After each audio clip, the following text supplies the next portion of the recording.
जय श्री कृष्ण मित्रों। हमारे हिंदू धर्म में जितने भी त्यौहार होते हैं हम बड़े धूमधाम से मनाते हैं, लेकिन आज हम ऐसे त्यौहार की बात करने वाले हैं जो हमारे हिंदू धर्म में सबसे पवित्र माना जाता है। और आज हम बात करेंगे रक्षाबंधन की।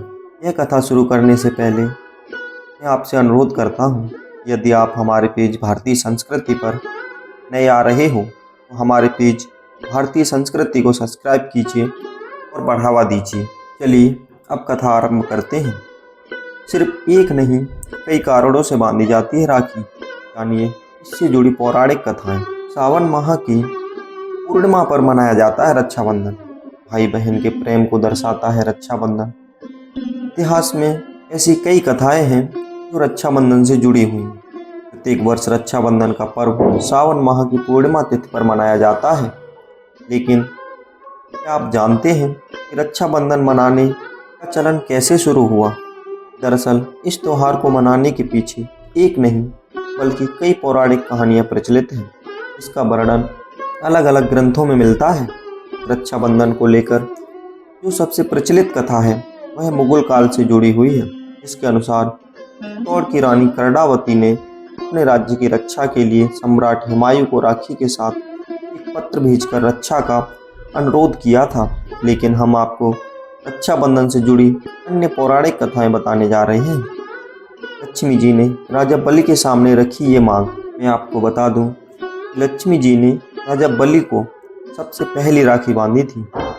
स्कंद पुराण, पद्म पुराण और श्रीमद् भागवत पुराण में वर्णित कथा के अनुसार राजा बलि ने भगवान विष्णु के परम भक्त थे। एक बार भगवान विष्णु ने राजा बलि भक्त की परीक्षा लेने हेतु 52 अवतार धारण किया। इस रूप में भगवान राजा बलि के द्वार पर भिक्षा मांगने पहुंचे और उन्होंने 3 पग भूमि दान में मांगी। राजा ने ब्राह्मण की इच्छा को स्वीकार किया। वामन भगवान ने एक पग में पूरी भूमि और दूसरे पग में पूरा आकाश नाप दिया। फिर तीसरा पैर रखने की बारी आई तो राजा बलि ने अपना सर आगे कर कहा कि आप अपना तीसरा पग मेरे सर पर रख लीजिए। राजा की यह दानवीरता देख भगवान प्रसन्न हुए और राजा बलि को पाताल लोक का राजा बना दिया। तब राजा बलि ने यह वरदान मांगा कि आप मेरे साथ पाताल लोक में रहें। लेकिन इस वचन के कारण माता लक्ष्मी परेशान हो उठी। माता लक्ष्मी ने एक गरीब महिला का रूप धारण किया और राजा बलि के पास पहुंचकर उन्हें राखी बांधी। जब राजा बलि ने राखी के बदले में कुछ मांगने को कहा तो माता लक्ष्मी ने अपना असली रूप धारण कर लिया और राजा बलि से कहा कि वह भगवान विष्णु को वचन मुक्त कर दें ताकि वह वापस अपने धाम लौट सके। राखी का मान रखते हुए राजा बलि ने भगवान विष्णु जी को वचन मुक्त कर दिया। तो यह थी रक्षाबंधन से जुड़ी हमारी पहली कथा। इसी से दूसरी कथा प्रचलित है। द्रौपदी ने श्री कृष्ण को बांधा चीर। महाभारत में वर्णित कथा के अनुसार जब भगवान श्री कृष्ण ने राजा शिशुपाल का सुदर्शन चक्र से वध कर दिया तो इस दौरान उनकी उंगली से खून बहने लगा। तब द्रौपदी ने अपनी साड़ी के चीर फाड़कर भगवान श्री कृष्ण की उंगली में बांध दी। इस चीर के बदले में श्री कृष्ण ने द्रौपदी को हर संकट से बचाने का वचन दिया। आगे चलकर अपने वचन मान रखते हुए भगवान श्री कृष्ण ने द्रौपदी का चीरहरण के समय उनकी रक्षा की थी। यह थी दूसरी कथा। और इसी विषय में तीसरी कथा भी प्रचलित है।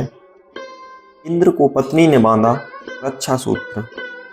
भविष्य पुराण में वर्णित एक कथा के अनुसार जब देव और असुरों के बीच युद्ध हुआ तो यह कई दिनों तक चलता रहा।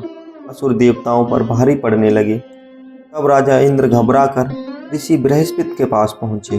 इस पर बृहस्पति देव ने सुझाव दिया, इंद्र को अपनी पत्नी इंद्राणी कच्ची से मंत्रों की शक्ति द्वारा पवित्र एक रेशम का एक धागा बंधवाना चाहिए। इस रक्षा सूत्र के चलते इंद्र की युद्ध में जीत हुई। तो यह थी कथाएं हमारी रक्षाबंधन से जुड़ी हुई।